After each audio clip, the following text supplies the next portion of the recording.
Al-Tabari is the one that tells the story about Muhammad visiting his adopted son's wife. The curtain blows, he sees her half naked, and then he is sexually aroused by what he saw. In other words, Muhammad lusted after the daughter of his adopted son. Now what does Jesus Christ say about this? Jesus Christ says that if you look at a woman with lust in your heart, you've already committed adultery with that woman. Muslims try to tell us that Muhammad is sinless, and yet how many of them would consider it sin to feel sexually aroused by another man's wife? That's why they have hijab. All of them would, right? So the point is, ladies and gentlemen, I'm not telling you that story. Al-Tabari is telling you that story. About the story there, I can see it. It's in volume 8 of Al-Tabari. You'd have to. Just because the wording, I'm not denying what you're saying. I'm saying the wording I'm a bit concerned with. And maybe the wording's just a bit sensualization. Shall we pull up the words of Al-Tabari? It's to do with tafsir. How does somebody want to translate Arabic? We don't speak Arabic. No, we're talking about Al-Tabari and what Al-Tabari is saying. Yes, exactly.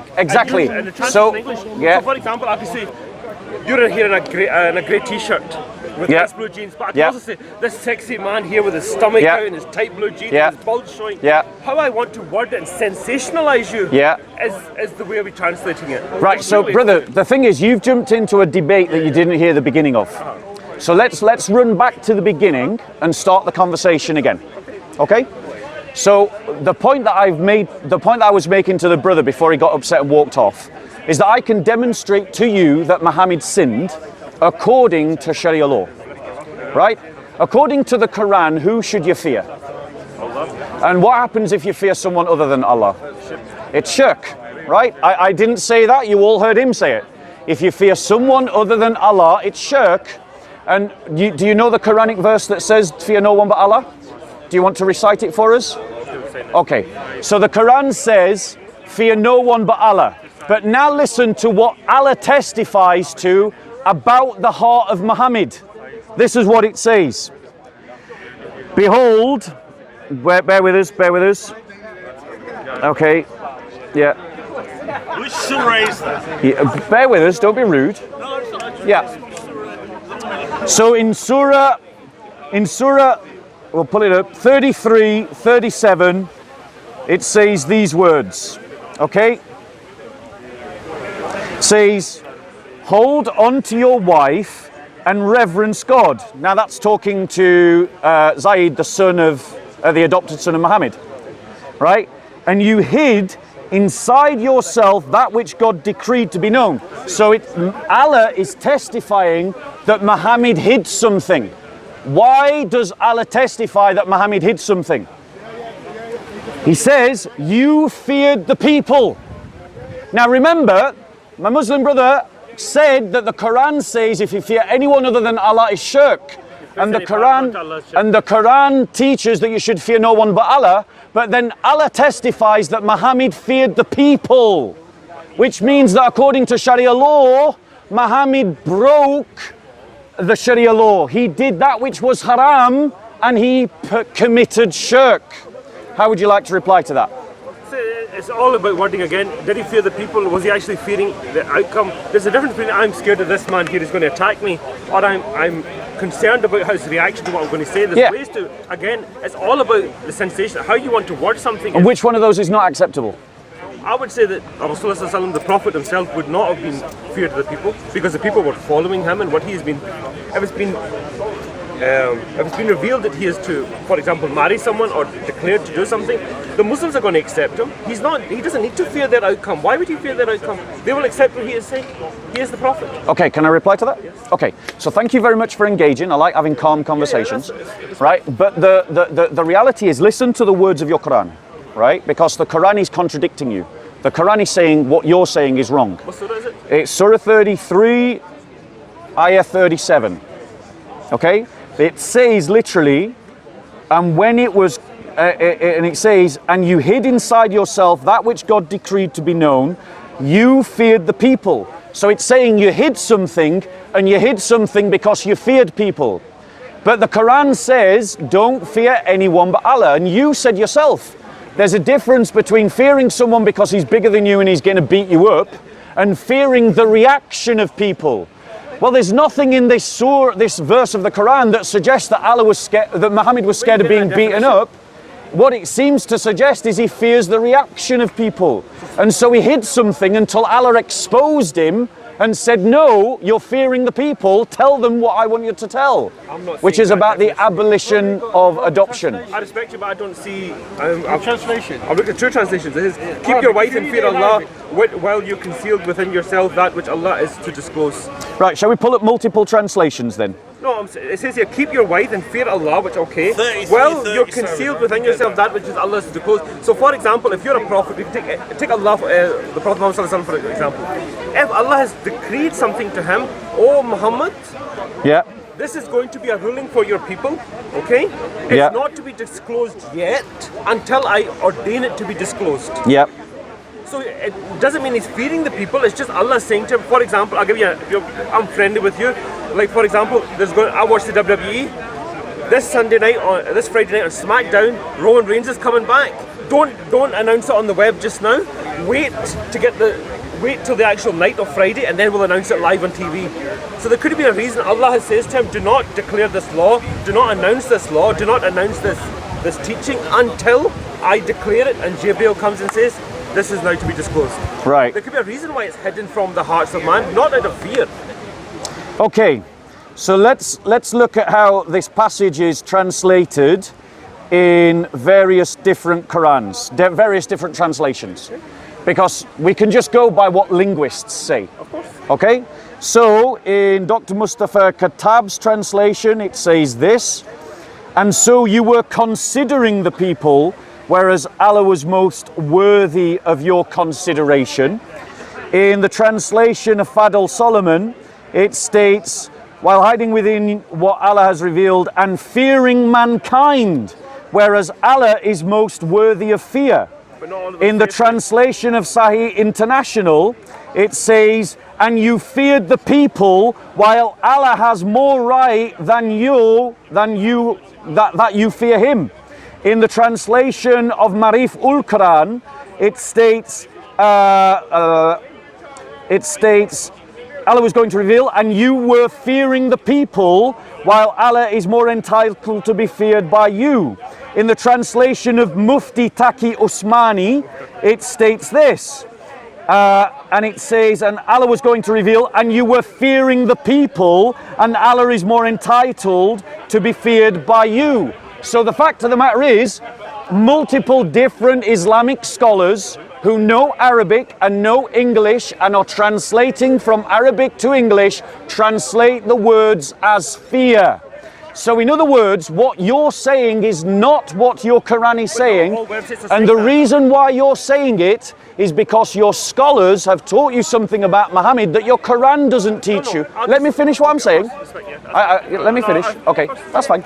So my point to you is that when multiple different Muslim scholars are saying Muhammad feared Allah, you have no justification for saying otherwise, but that's what you're trying to do. And the reason why you're trying to do it is because your scholars have convinced you of something that the Quran doesn't justify. So my question to you, my question to you is, who's right?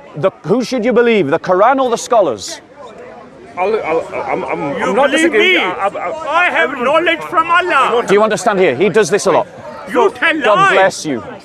Go on. From what you're saying is fear the people. I can understand you've got this opinion from multiple sources. I'm not denying that there's not multiple sources that says that. But if I go into Google, for example, and just type in Surah 33, Ayat 37. Yep. The first one, Quran.com, turns around and says, when you say to the one for whom Allah has done a favor and you too have done a favor, keep your wife in fear of Allah while concealing within yourself and what Allah is to reveal. And so you were considering the people where Allah was more worthy of your consideration, right? Yep. It doesn't say fear in that. That's the first result on Google. So normally, so I'm just giving you, then when you look at the actual, when you actually look at the Google, Quran. I'm quote all of those translations that I read are all from Quran.com.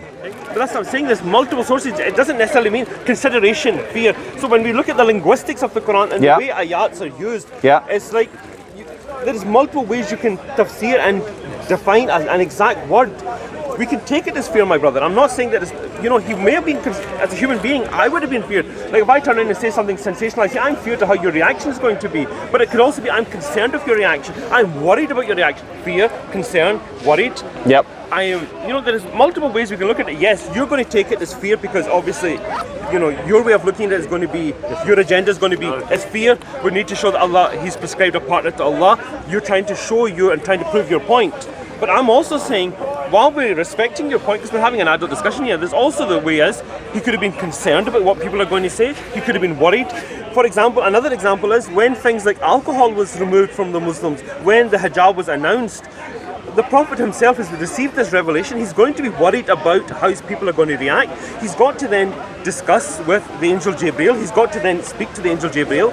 How do I prescribe this? Then if we look at the night of Al-Isra wal-Miraj, when he goes and receives the revelation of 50 namaz, he goes and consults with Moses.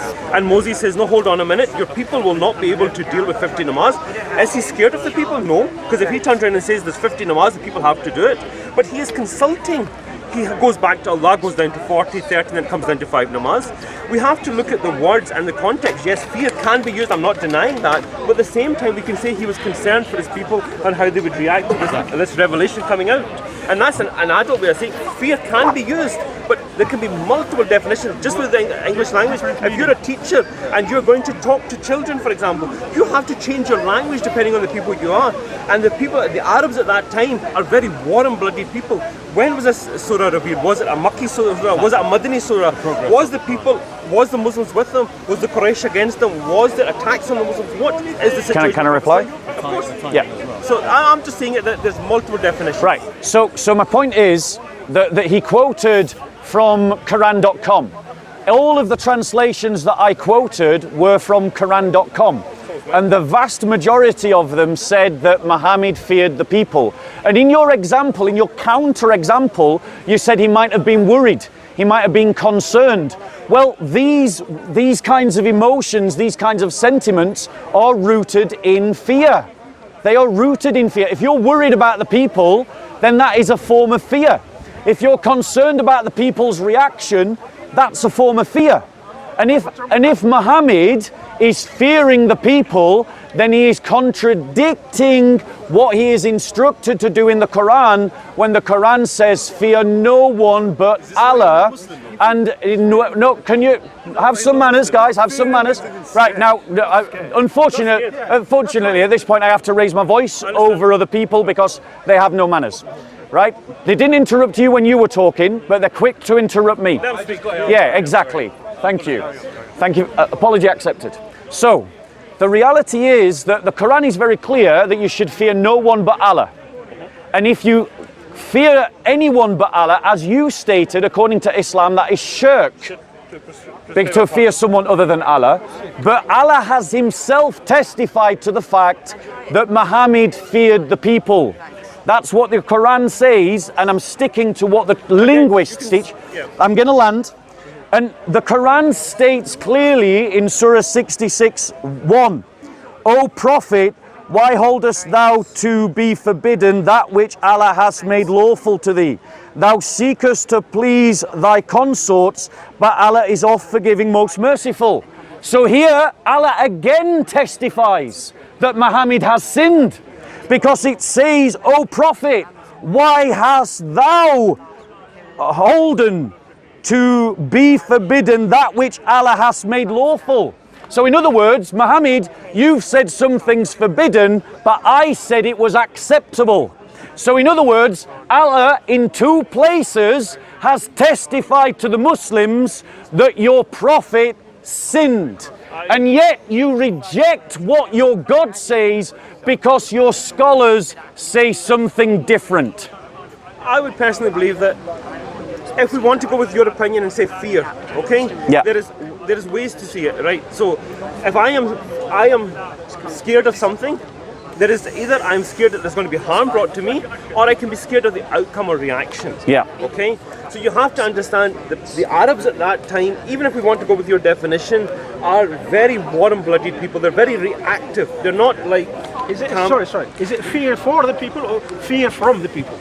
He's trying to say that he's scared from them. It could be for them. For them. It says, no, it doesn't. It says that you feared the people. That's what it said. Yeah, but it's not you're afraid of what the people might go into error. It says that you hid something because you were scared of it. That's what the Quran says. I personally believe as much as you want to stay with fear, I will stay with the point that you can use the word fear. Yeah. It's not necessarily for the context you're taking. I think the word could be used correctly, but the context could be wrong. Because example, it's not as with the Quran, things cannot be taken as literal.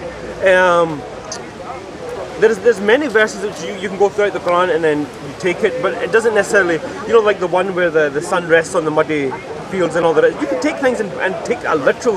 The Quran is not a literal sense like that, where there is verses. But there is verses which is taken in. He's got to deliver this message to his people, his ummah. He's got to say to them, this is now the law, right? How will they react? Yeah, go on. Will they accept? For example, we go back. I'll always go back to Al-Isra wal-Miraj. They talk about Abu Bakr as-Siddiq. They call him Sadiq, the believing one. Yeah. The Quraysh turn around and says to him, "You're lying. We don't believe you went to Israel and the Dome of the Rock in one night." Again, it's got to be how you're going to put it through. How is he going to portray this message? Yeah. And a man of wisdom like the Prophet Muhammad sallallahu alaihi wasallam, a man of wisdom is going to use his words carefully, to deliver his words carefully, and be very careful and concerning for his people. How will they react? How will they take this news? How do I break it to them? Do I ease them in, or do I just say, bang, this is now an order? Because if Allah wanted him to bring Islam, the whole Quran would have been revealed in one night, and namaz would have been from day 2, the fasting would have been from day 3, the Hajj would have been from day 4. It came slowly throughout the life of the Prophet. Nothing was done like this. And it's for that concern of the people that Allah knew that these people could not take it in one like that, in my opinion. Okay, so my reply to that is, again, I've shown you now 2 places in the Quran. I'm now going to show you a third where Allah testifies that Muhammad sinned. And at each point, you're not, you're sticking with the fear one, but I think I demonstrated that the vast majority of people who are translating the Quran are using the word fear. Right, in Surah 33:37, it says that Muhammad held back something that he knew to be true, that he was going to reveal, and he did so because he feared the people. And that means that he feared the people despite Allah saying, fear no one but Allah. Now, the point is, I then showed you in Surah 66, Ayah 1, where it says that Allah again testifies about Muhammad, that Muhammad held something to be forbidden that Allah had said was halal, and Muhammad had said it was haram. So he had spoken against Allah's commandments, and Allah says that I had to correct you in Surah 66:1. In Surah 47:19, it says, "Know therefore that there is no God but Allah, and ask forgiveness of thy fault." Well, what faults does Muhammad have to repent of? He has to repent of the fact that he was afraid of the people. He has to repent of the fact that he said that which was halal was haram, and he did it because of fear. He did it because of wanting to please his wives in one case and fearing the people in another case. Was that verse for Rasulullah? Was that for the Prophet, that verse? Yeah, I believe so. So in terms of, I'm building a case, bro. I'm building a case that shows. I'm building a case that shows. Can you hear me?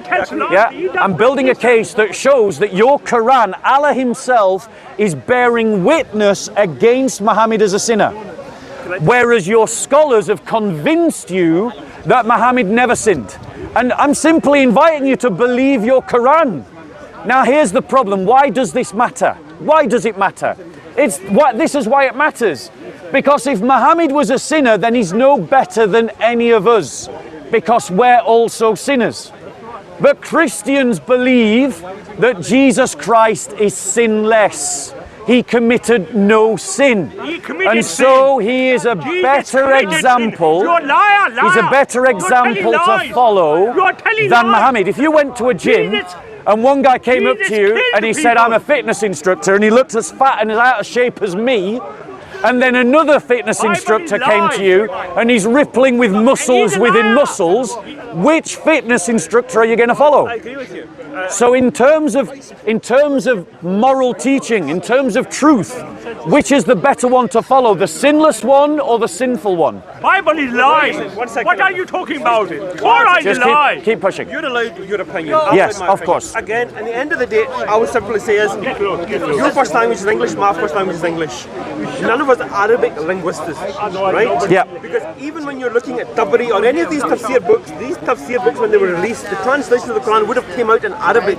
Yeah. And then through 600 years, 400 years, 300 years, these books have got translated in English. And the words have been simplified and made easier for us to understand. Again, I'm not denying that the word fear could be used, but the context of fear is used wrongly.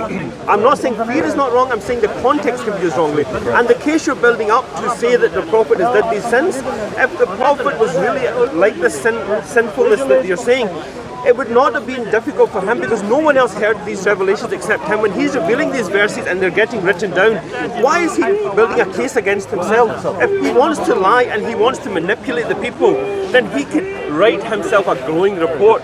He doesn't need to use words like fear and literally corrupt himself. Why would he be corrupting himself? It makes no sense to me why, if he is wrong, why would he try to corrupt himself? He could manipulate it to change it to the way he wanted it. So those 3 cases you gave me, he could have had those 3 cases wiped from the Quran and made himself a glowing report. Shall I reply? So there are actually countless examples in Islam of what skeptics of Islam like me call convenient revelation. So let me give you some examples of convenient revelation. So you know, for instance, that when Muhammad forbid any of you to marry more than 4 wives, but he had a convenient revelation that said that he could marry more than 4 wives. He said that he was not the father of the believers. Why? Because if he was the father of the believers, then that means that no Muslim woman could marry him according to your laws of marriage. But he said of his wives that all of his wives are the mother of the believers. Why? Because he didn't want his wives to marry anyone after him. Here's another example. Muhammad was giving the surah of the Quran, the ayah of the Quran, which said that those Muslims who go out and fight in the cause of jihad are better than those who stay behind. At which point he was interrupted by a blind man who was behind him, who said, what about me? I would go and fight jihad except for the fact that I am blind. And then conveniently, the ayah of the Quran changes to those who go out and fight in the way of Allah are superior to those who stay behind, except unless they have a disability.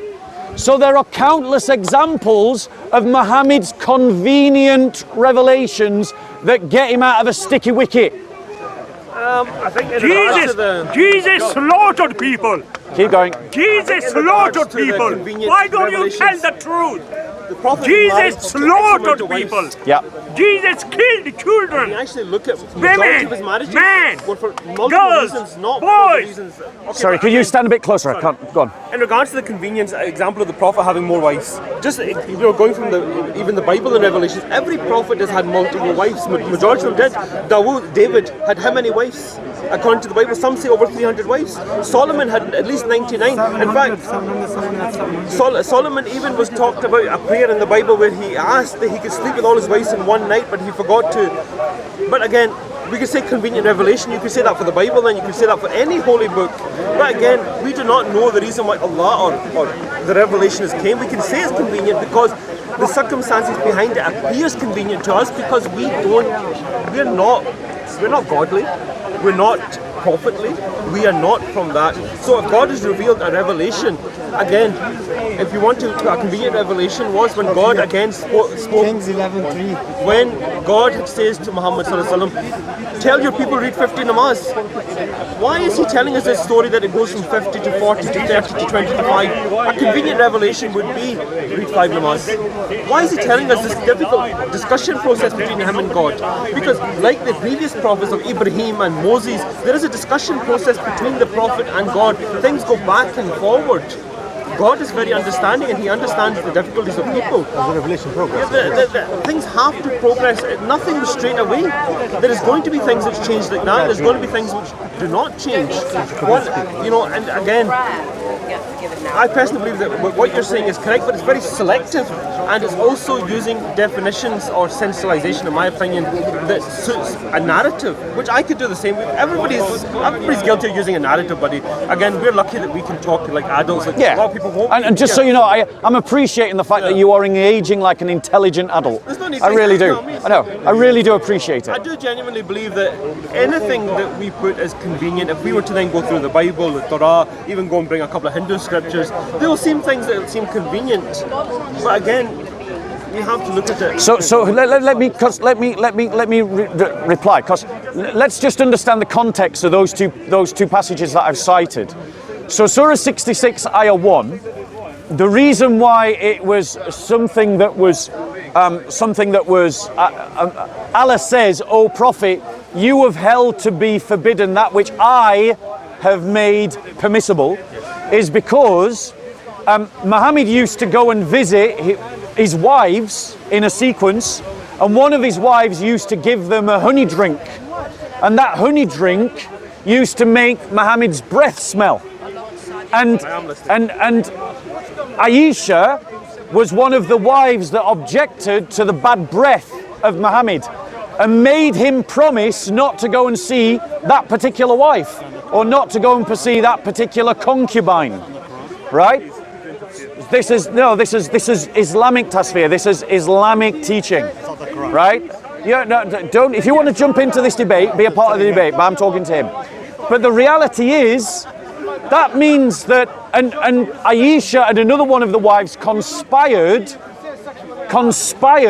in their jealousy about Muhammad going to one of these wives to say to Muhammad that your breath smells. So it wasn't that his breath actually smelled, sorry. It was that they conspired to say your breath smelled because they were jealous, which means Aisha lied to the Prophet Muhammad, and Aisha is at the base of many hadiths. And Muslims believe that a liar shouldn't be trusted as a source of hadith, and yet so many of her hadiths you believe in. When it comes to Surah 33:7, it's that according to Al-Tabari, and he's telling a story, he's not giving tasfiyah. He's telling a story as to why he's going to tell a story as to why. Sorry, bear with me a second. I just need to regather my thoughts. I'm just going to regather my thoughts. Yes, maybe, but go away. Just He never criticizes Bible. It doesn't matter. He always criticizes. Carry on, brother. So, go away just now. He's a please go away. Right, we're listening. So the reality is that according to Al-Tabari, he tells a story about why 33:7 was revealed. Al-Tabari testifies, and he's one of your earliest Islamic sources, that the reason why that verse was revealed is that he went to the place of the house of his adopted son Zaid and saw his wife naked and was aroused by that, half naked. That's what Al-Tabari says. I'm not saying it, right? And that itself is a sin, my friend. To lust after someone else's wife, even your adopted son's wife. That's a big thing, bro. Yeah, go on. When it comes to, sorry, these are just totally different things, but I just wanted to well this in my head. When it comes to looking at a woman lustfully, the first look, this is because Allah knows, He knows that we cannot avoid our eyes what's in front of us, right? Yeah. The first look is not sinful. The first look, you put your eyes down, you cover and you turn away, right? As for lusting, the way Tabari has worded it, I'm sure is not as sensationalized as you've worded it, right? Because again, Tabari has revealed this in Arabic. when he went to his adopted son's house and seen his wife, was she half naked? Was her veil not on? Was her hijab not on? Did something slip? We are not in that situation, and Tabari is many years after. Regardless, we're going back to 66:1, which is saying, "O Prophet, what has been prescribed for you, you should go for it," and not. Is your argument because that's a convenient surah for him, or is your argument for his fear? Because I'm not sure which argument. Right, so it's another example of a convenient revelation, because Muhammad was attracted to his adopted son's wife, but couldn't marry her because she was adopted, and under the laws of adoption, you couldn't marry your adopted son's wife because they were family to you, so they were haram. However, he then receives a convenient revelation in 33:7 that abolishes adoption completely. Now, the idea of abolishing something good is itself problematic. To say that something that is good like adoption should be abolished denies a good to people that they should be able to pursue. That's another problem. But this is an example of a convenient revelation. I don't think it abolished. It didn't abolish adoption. I think there is rules around adoption in Islam, which is a very complex matter in regards to giving the name, the rights to inheritance. This is for a jurist, someone that will understand the laws of Islam. This is totally different to revelation, and this is something I would say is more relating and more given to the laws of what you can inherit and what you cannot inherit, and what is your sons, your adopted sons, and what is yours and what isn't yours. When it goes back to Surah 66:1, the Prophet again, Allah is saying to him, "What is prescribed for you, Ya Rasulullah? This is yours. You cannot be concerned about other people or worrying other people or upsetting other people. What is prescribed for you is yours, and this is what we call haqq. This is yours. Your right. Your right. Take it." Yeah. Right. I don't again see the issue. Again, it could appear convenient, but again, it just depends on the context and how you want to take it. My biggest issue, which I find, sorry, what's your name, buddy? Bob. My name's Ayaz. Pleased to meet you. Nice to meet you. I find a lot of the things in the Quran, if you really want to understand it, and regardless of your religion or faith, you need to understand the surroundings behind it. Was this at the time of Makkah? Was this at the time of Medina? Which part of the Prophet's life this was in? What time was the Muslims in?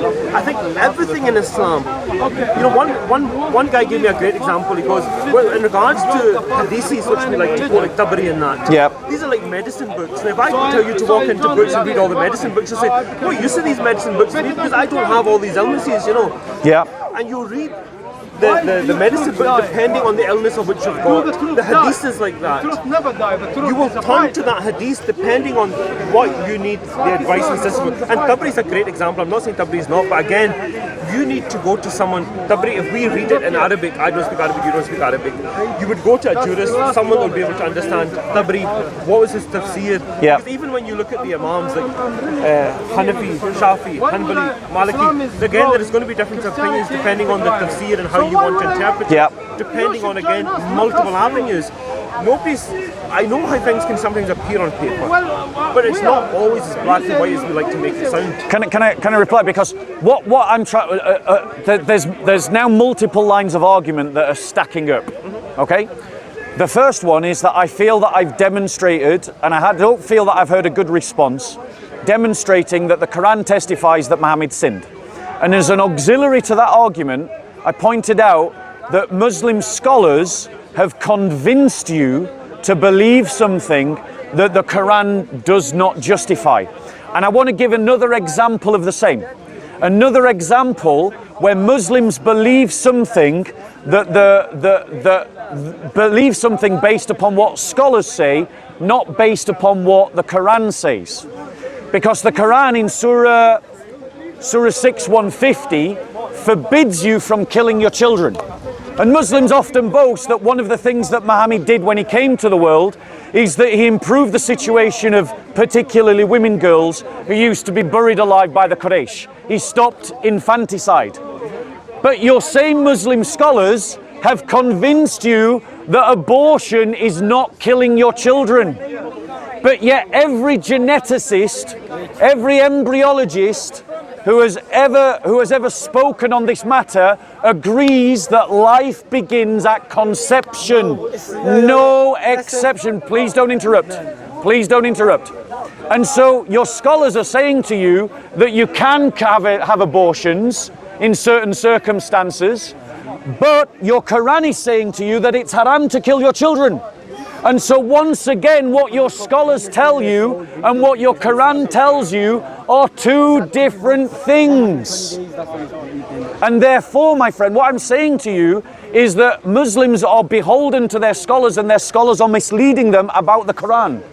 They lied to you about your Quran over and over again. You are the biggest liar. Muslim scholars used to tell you that every single Quran in the world was the same. They're not. Different Qurans are different. Jesus crucified. Do you want me to show you people. Surah 6? Surah 6 150, or have you found it for yourself? You never criticized Bible. In regards to the way You that the Quran never is taught, criticized Yeah. Bible. look at Surah 39 ayat 6. Even though you look at Bukhari, they will talk about the stages of embryology. Yeah. It is like a leech-like substance. Leech-like substance will cling on. Yeah. Cling on, it'll then Yeah. develop a small bone, Yeah. and then it'll go from there, and then the soul will be breathed into it. Some scholars will say, I don't have the quotation here to quote exact. He's already been debunked. Bro, don't let them. They're professional hecklers. Then the angel will say, shall I Do you want to stand here? Okay. The angel will say, shall I breathe the soul into it? And then the soul breathes into it. I don't believe that's an argument. I believe that in regards to the embryology, it has been discussed to death, and it has been, the Quran does not state, it's very clear on the stages of embryology in the Quran. That's not something which I will argue with, because that is something which has been done to death by everybody. I mean, it's a separate topic about whether the Quran is accurate, because the Quran describes bone and then flesh covering bone. However, we already know that that's scientifically inaccurate, because bone and flesh grow together from the mesoderm. So that's just a scientific error in the Quran, but that's a separate issue. My point to you is that every embryologist who's ever spoken about this says that life begins at conception. That's when life begins. And the Quran says it's haram to kill your children. But your scholars have convinced you that abortion is halal in certain circumstances. No, I'm having a conversation with him. If he wants to let you in, that's up to him. Sorry, we seem to be going from one topic to the other, right? He's had this discussion before. I know. So what am I concerned is, like, we're going from one topic to the other, but we're not. Brother, don't let them interrupt. When this guy interrupted, we agreed not to let him interrupt. Carry on. In regards to, that's a totally separate. We were basically talking about, from the inception of our discussion was, did the Prophet sin? Did the Prophet fear the people? Yeah. And the topic, which, because if we keep going on to topic after topic, Let's stick to the topic. Yeah. In regards to embryology, it's been done to death. You go to any, like, They for kill example, their children. any scholar Are will they be able to discuss Christian? that into a much clearer opinion and Christian definition. But I believe the Quran is given a kill very their children. definitive answer in Are they regards to embryology, Yeah. which is not ambiguous. No, because they're there is not parts Christian. that are You just ambiguous say and non-ambiguous verses. killing Yeah. children and babies is sin. Go on. But as for this here, in regards to Surah 66, Ayat 1, I don't believe this is convenient. This is just Allah telling His Prophet that what is halal for you, go ahead and do it. Yeah. It's not convenient for him. It's not going into great detail to say that he has to do X, Y, Z. Yeah. It's basically reaffirming it. So that's Ayat 66.1. And in regards to the fear aspect, I believe it's just the wording and how you want to define it. There's different types of fear. In regards to the wife aspect, that the Prophet can have multiple wives and we can only have 4. Well, trust me, my wife's only going to let me have 1, but let's not get into that. Yeah. In regards to Are you disappointed? Can't answer this, is on camera. All right, fair enough. In regards to the Quran, the Torah and the Bible, the prophets had multiple wives. It's not a big issue. Right. They were given different deals to us. Yeah. So allow me to reply, because again, you're saying that I'm saying that it's fear, but I quoted to you multiple translations written by Muslims, It's not every translation. but it's the majority. And the thing is, if the majority of scholars are saying one thing, and you've got an outlying scholar saying another thing, you would be wise to listen to the counsel of the majority, rather than the outlying scholar, unless that outlying scholar puts up a really brilliant argument to overturn everyone else. The fact that the majority of scholars say fear means that that's what the text is saying, and the text can't be read in any other way. Muhammad wanted to marry his adopted son's wife, and he feared the scandal that would cause, and that's why, even though Allah had said to him he could marry his adopted son's wife, he held it back because he feared the scandal from the people. And it says in the Quran that if you fear anyone other than Allah, you've committed shirk. So according to the Quran, Allah's own testimony is that Muhammad sinned. Now let me do a comparison for you, right? Because I want to try and show you why I think this matters, right? Because if you walked into a gym and you saw a fitness instructor who was rippling with muscles, and then another fitness instructor who looked as blobby as me, which of the two fitness instructors are you going to listen to? The one that looks like Mr. Blobby like I do, or the one that's got muscles on muscles? You're going to listen to the fitness instructor that looks like he practices what he preaches. Well, listen to what Jesus Christ, listen to what the scriptures say about Jesus Christ. It says in 1 Peter 2:22, speaking of Jesus, who committed no sin, nor was any deceit found in his mouth. In 2 Corinthians 5:21, God, focus bro, otherwise I'll just talk to everyone else. Yeah. So in 2 Corinthians 5:21, speaking of Jesus, he, God the Father, made him who knew no sin to be sin on our behalf, so that we might become the righteousness of God. In Hebrews 4:15, for we do not have a high priest who cannot sympathize with our weaknesses, but one who has been tempted in all things as we are, yet without sin. The Bible is very clear. Jesus Christ never sinned. He's like the fitness instructor rippling with muscles. However, the Quran is very clear. Muhammad was a sinner just like all of us. Just like all of us. Sister, be quiet, please. Just like all of us. Just like all of us. And therefore, he's like the fitness instructor that looks like Mr. Blobby. You go and follow the fitness instructor that puts into practice what he believes. Now, please know, I was interrupted continuously throughout that conversation, but no one's going to interrupt him. You're a liar! You're a liar, Bob! I take it back, he's been interrupted. Go on. No, let him speak. We're having a conversation. Go on. Just let me say one thing. If you want to let people love Jesus and love God, speak about your religion in a nice way. Don't criticize the Muslims. I am not Muslim, I am Christian. But you not criticize their belief. Okay, allow me to reply to that, madam. Allow me to reply to that. Because God himself criticized the religion of the pagans.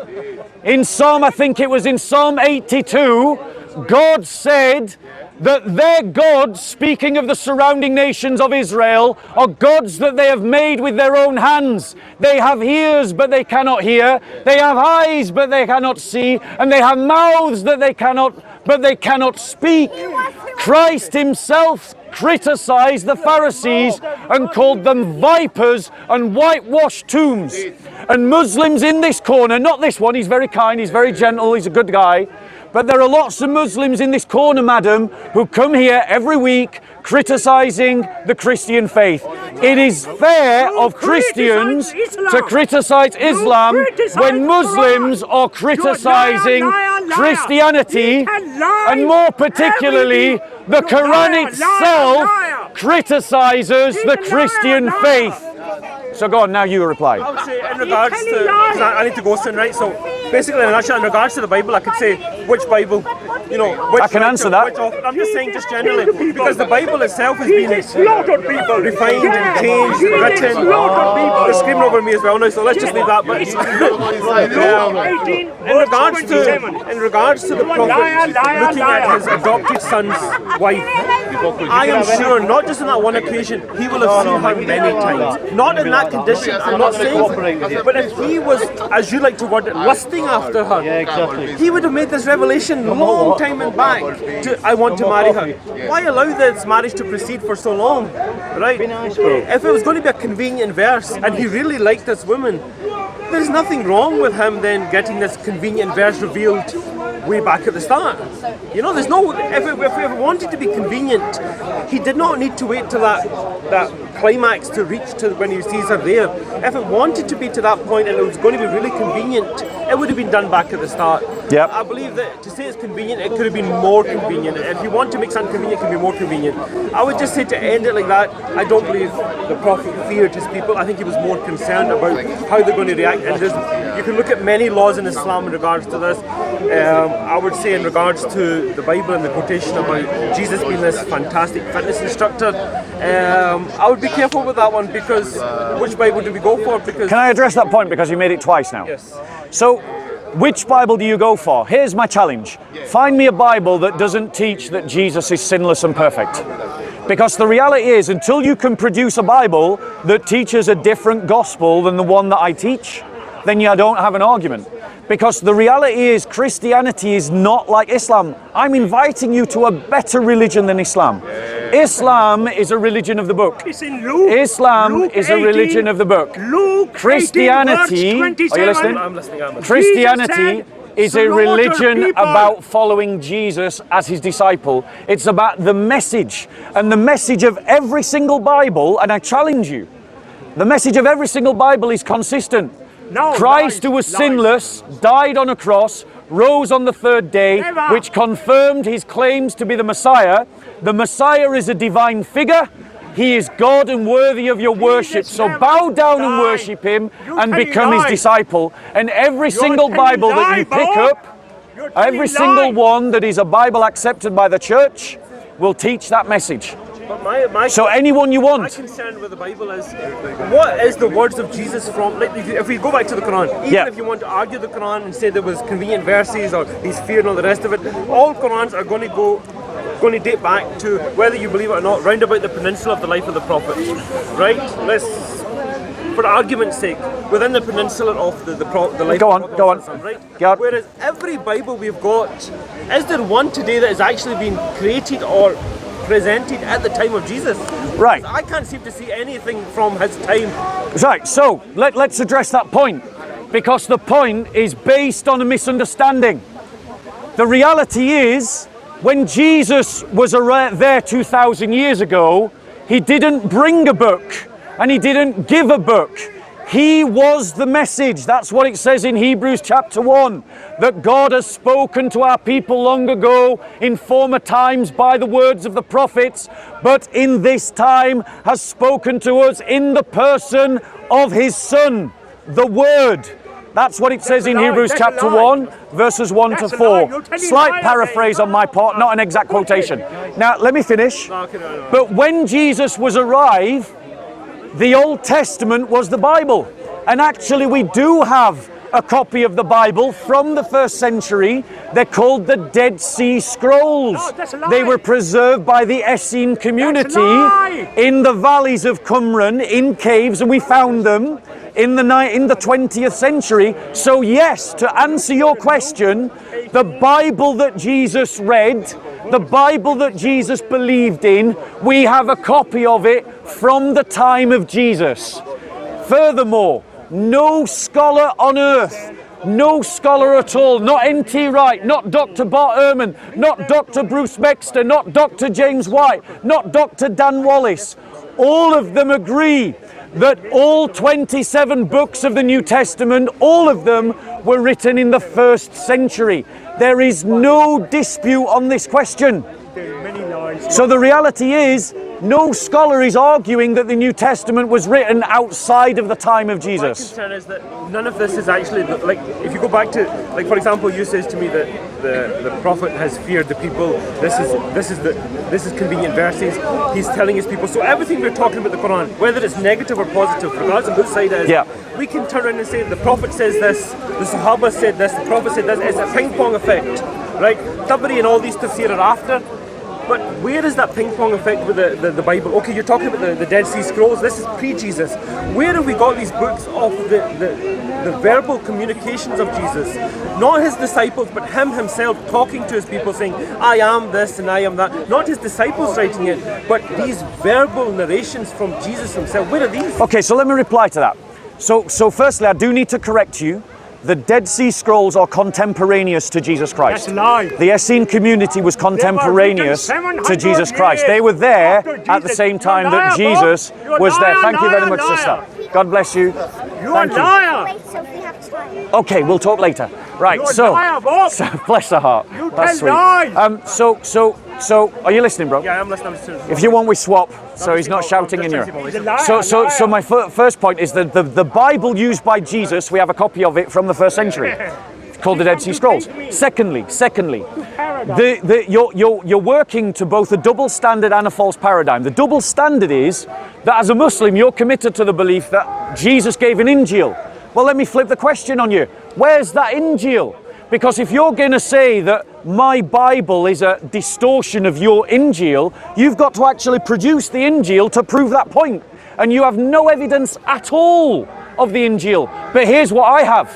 I have the quotations of church fathers like Clement of Rome, who quotes and references the gospel stories, showing that the gospel stories are first set earlier than him in 90 AD. I have the references of the Didache, which reference the traditions of Jesus before the 1st century. I have writings of the church fathers that quote the Gospels as early as 120 AD. And for them to quote the Gospels outside of Israel by 120 AD means that the Gospels must have been written early so that copies could be produced to arrive there. So the historical evidence demonstrates that those Gospels are early. They were made by the church, and the church was founded by Jesus Christ and the inheritor of his story. If you can believe that hadiths were written hundreds of years later can go back to Muhammad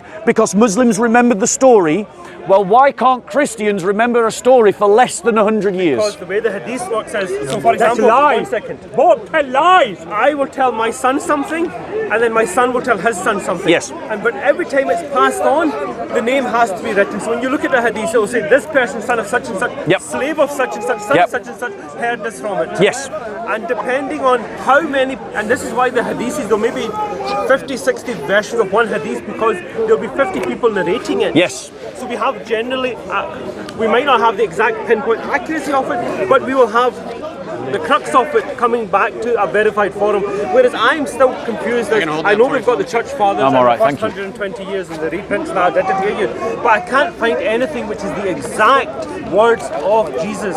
I can't find any exact verbal narrations of Jesus. I can't find Jesus talking in any of these books. Yeah.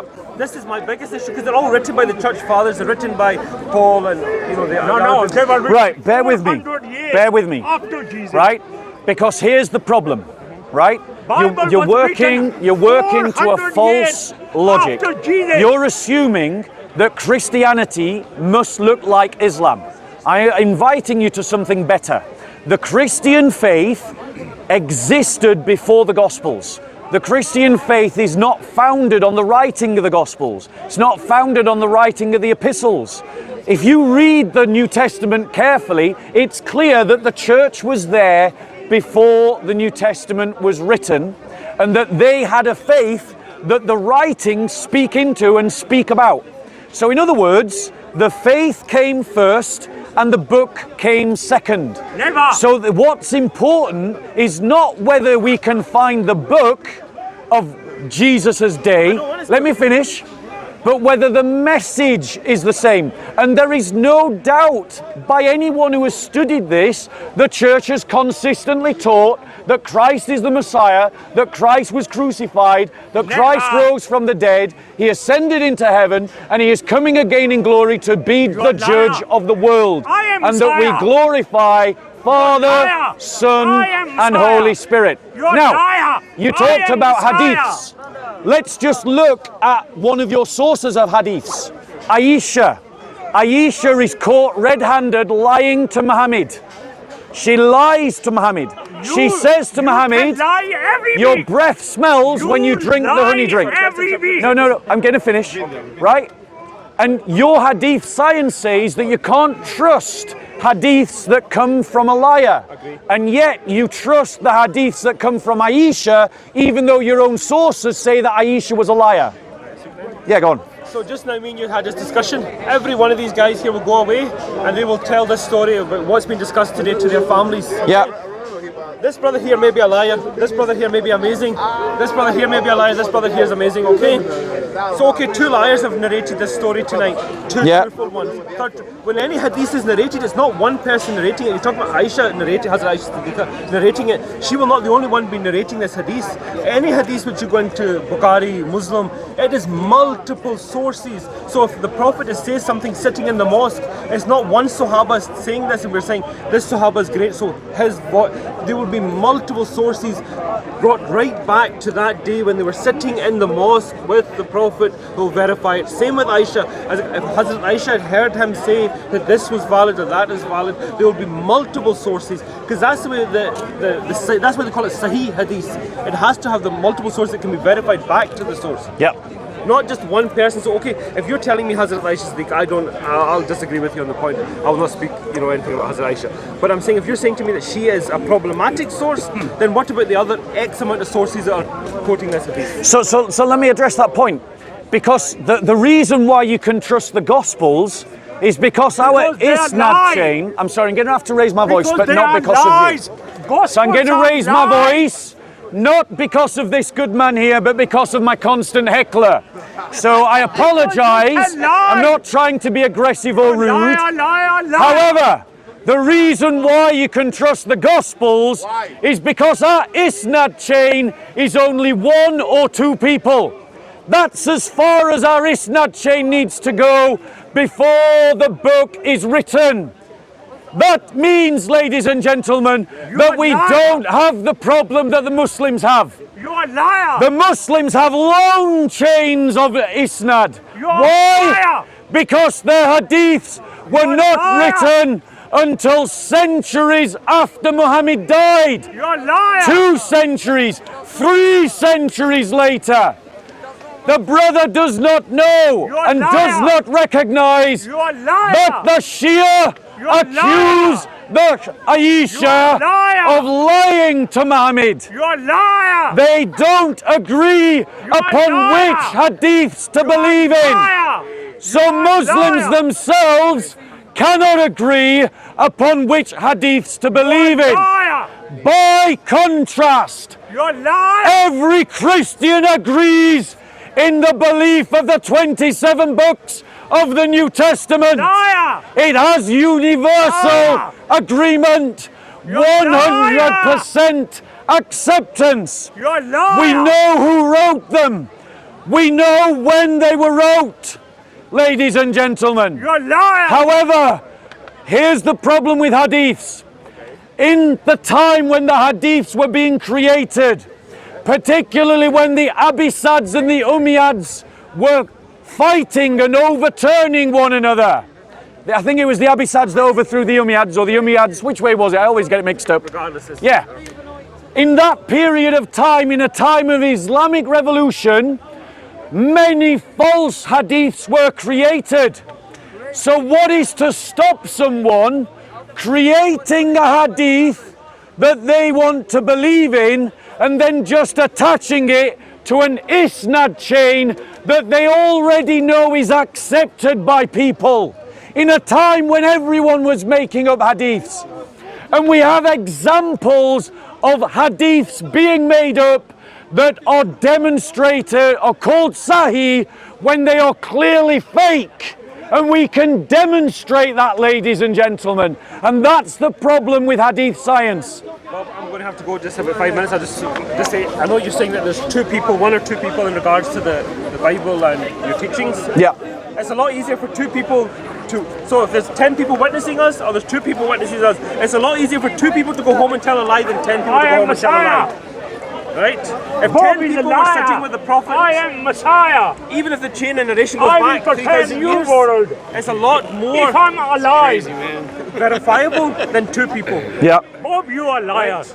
Go on. You're liar, So liar, liar. Here. We can say, I said this, you said this, but 10 people around us is witnessing this conversation. If only 2 people were witnessing it, then it's more problematic than it would be 10 people. Because 10 people, you're going to have a more accurate representation of what's happened here. Yeah. Shall I reply? Of course. Okay, you need to go. I just want to say, what's your name? Ayaz. Ayaz. Look, Ayaz, I come to this corner every week. To tell lies. Very often, to tell lies. the debate breaks down because the person I'm talking to doesn't have the mental every competence week. or emotional Every ability Bob to have a lies. decent conversation. So I just want to say thank you for a really decent, well-mannered and polite conversation. I appreciate it very much. Lies. As a sign of my gratitude, You tell I want to lies give you a gift. every It's the New week. Testament. Have a read of that. And then, That's get in lie, touch with me, lie, bro, lie. with your toughest questions. Because honestly, Christian whilst I copied appreciate the fact Torah. you've tried to give a defense of your religion, at no point have you been able to respond to the arguments that I've made in a way, Because in you my told opinion. lies. I'm not convinced by your responses. To be honest with you, if the scholars here, Yeah. There's no scholars in this park. I'll say there's a lot of people that's 100% better than me, and if they cannot convince you, then I'm not going to convince you. Yeah. But again, sorry just to interrupt you, and it tells you this in the Quran, that there is people whose hearts are like stones. When the water gushes against it, some will melt, some will split in half, Yeah. some will harden. And no disrespect to you, Bob, because obviously we've had a good conversation. If your heart is already hardened and not willing to feel that impact, then unfortunately, regardless of who speaks to you, You've preached a good sermon to yourself, brother, and I hope you put it into practice. Luke, All right, God bless you. You look after 18, yourself. Right. verse 27. Okay. Jesus Now, said, shall we do a wrap-up? slaughter people. So, Jesus said, So, I'll stand here. You stand there, bro. So, right. The reality is, guys. What's the reality? The Muslims were challenged about the fact that Allah in his Quran testifies to the fact that Muhammad committed sin. And Muslims have been convinced by their scholars to deny the testimony of Allah, that Muhammad was a sinner. And why does this matter? Because if Muhammad was a sinner, then he's no better than any of us. So why should any of us follow him? But the Bible is very clear. Jesus Christ was sinless, and he founded the perfect covenant that we are called to follow. And the man that is sinless is a superior teacher to the man that is sinful. And therefore, we are all invited to be disciples of Jesus and to follow Jesus as our Lord and Saviour. And that's why it matters, ladies and gentlemen. You are Well done, Bokila. Welcome back. Messiah.